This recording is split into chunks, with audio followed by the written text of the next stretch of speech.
Thank you for watching our Meet the Candidates video series. I'm Shannon Vieira, the Executive Director of the Greater Statesville Chamber of Commerce, and we are partnering with the Iredell Free News. And with me today is Roger Bejcek, who is running for City Council Member at Large. Welcome, Roger. Thank you, Shannon. I appreciate to be here.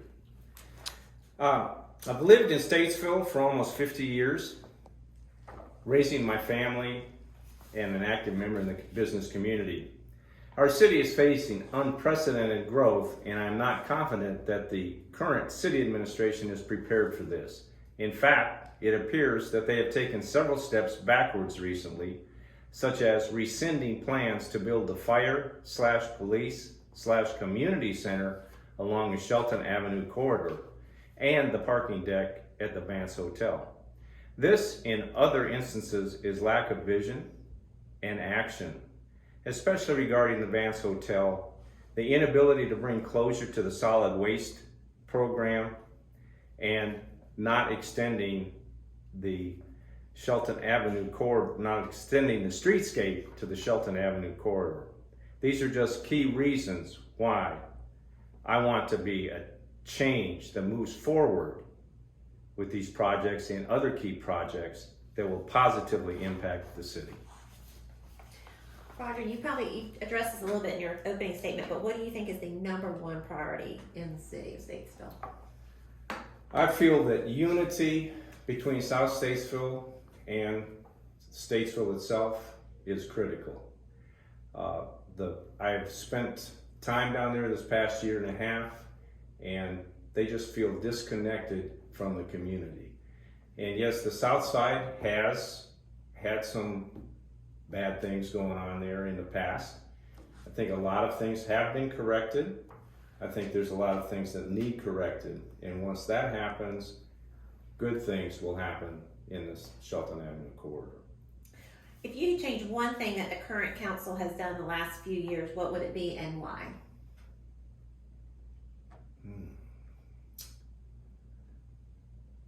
I think the one thing, again, I'll go back to South Statesville.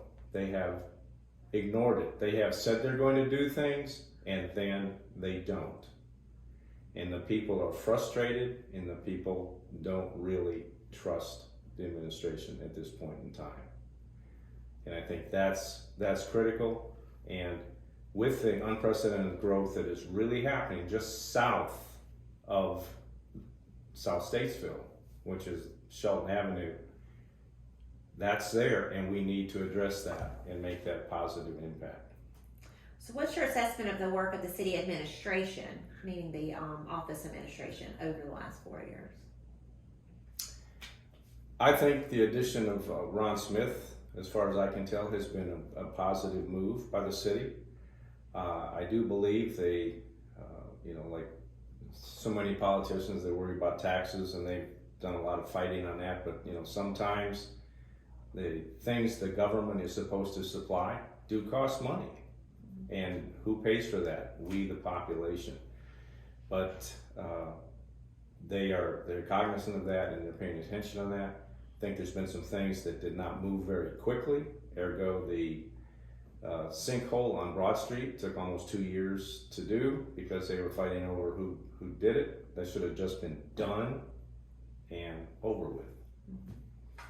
What role can the city council do to address the affordable housing crisis? Well, the city council did that last Monday at city council meeting. Firm presented an opportunity for affordable housing where they asked the city to donate three lots along with the infrastructure, which would be water and sewer connections, to the program, and they are going to build affordable housing, and the owners have to be at a point of 80% of the average median income for the area to own the home. And when they move in, they own the home. They get a deed to the property and, of course, a deed of trust to pay back. And the whole thing there is to get somebody on their feet and move out into true home ownership. Okay. We need more of that. while you've been campaigning, what are the issues that you're hearing from the voters, and what would you do to address them? Okay, issues from the voters, and I've done quite a bit of knocking on doors and actually sitting down and talking with people this past week in South Statesville, because I feel that they have been ignored. And last year, I put together a family fun event festival at Alex Cooper Park, and we had a great time doing that. And the people feel ignored. That's the thing when I talk to them, that's their frustration. They don't have a place to shop, they don't have a place for grocery stores, they don't have, drugstores or anything else down there. And there's got to be ways of doing it. I don't have a magic bullet, but we need to do what we say we're going to do down there. Ergo, the streetscape that was supposed to happen. And I saw the plan on the wall at the planning department, and it looked pretty good to me. And so why haven't we done it? Where should the city be focused to improve the quality of life for citizens?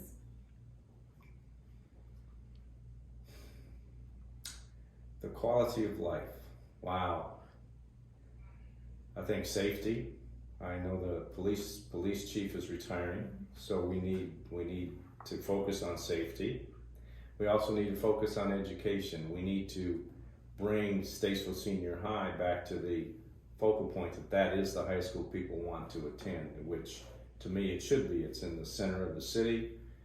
They spent $40 million to renovate it. All three of our children graduated from there and had no trouble attending college.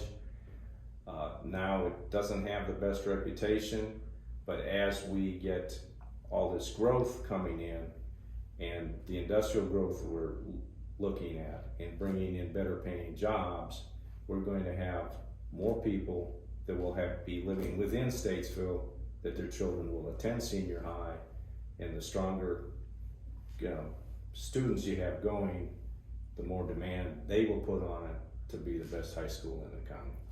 So you touched on the next question, which is what is the role the city council can play in improving the schools and city limits? Other than Statesville High School, do you have any other comments on how they can improve the schools?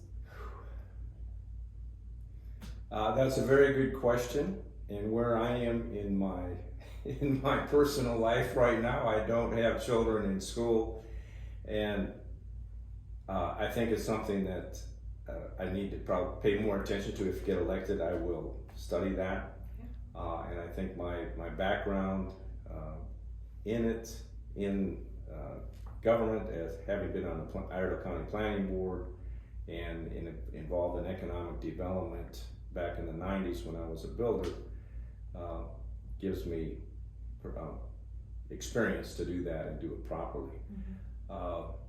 School is a tough subject, but we have to address it and we have to give them options. I don't know what they all are, but it just needs done. And the school in the center of Statesville, that will also bring people in, because right now that's a detriment. You've already talked about this, but I want, if there was any other comment you wanted to add about what role the city council has in the redevelopment of South Statesville. Is there any other things you wanted to add to your earlier statements? Okay, my earlier statement, it seemed like the fire department, police department / community center that they had projected there in Southern Shelton Avenue corridor was where it should be, and that would have been a focal point for other people to see that, hey, the city is behind making this a viable community.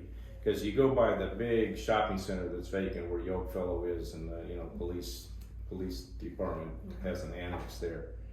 That used to be shopping centers. It was a grocery store. My wife worked at a Revco there, and due to crime, it all left. Well, what can we do to make it a place safe to live and people want to live down there? What is the city council already doing well with economic development, and what do you think they should be doing differently? Well, they are really looking well at the land use plan. And there's a lot of contention on last use plan, and I do have an appointment coming up a week from Monday to study that myself. Land use plan is tough to do, but we have we have passed first and second readings on zoning for literally hundreds of acres and millions of square feet of light industrial and distribution space. The one thing I think the city really needs to look at is not becoming a distribution hub, because distribution centers, big, large warehouses, don't employ a lot of people, and they aren't really producing anything. We need to make sure that the industry that's coming in is something that's making something, producing a product, and then they can give it to the distribution. It has to be a good blend. And with if I remember my numbers right from years ago, one manufacturing job produces something like 10 ancillary jobs in the community. And that's where we were 30 years ago when I was doing it. That's where we are now, and we've got to concentrate on industrial jobs. Last question. The city council voted to spend $7 million of the ARPA funds for the new fire station number 1. Would you have used these funds differently? With some study, I think I would have. I would have left the fire station where it was going to be, and and maybe use the $7 million on that. I really do not know the cost of it, but that was to me the place that should have been. And when they rescinded it and moved it, it came out at council meeting Monday night that all of a sudden we have literally, I think it was in the thousands of truckloads of dirt that need to be brought in to make it level. So I think I would have done a little more research to determine where that should be spent. And maybe it could have been spent more to develop something else on the south side of town. Well, this is your closing statement. Is there anything you want to tell our viewers? Well, all I can ask is that if you want to know more about Roger Bejcek and Bejcek for Change, you can check me out on my Facebook page, Bejcek for Change, and that's Bejcek. Don't transpose the C and the E. But I really hope you'll vote for me. I do want to be an agent of change, and I'm excited about this and just feel compelled to jump in this year. Thank you. Shannon, thank you in the chamber, and Mike, thanks to Iredell Free News for this opportunity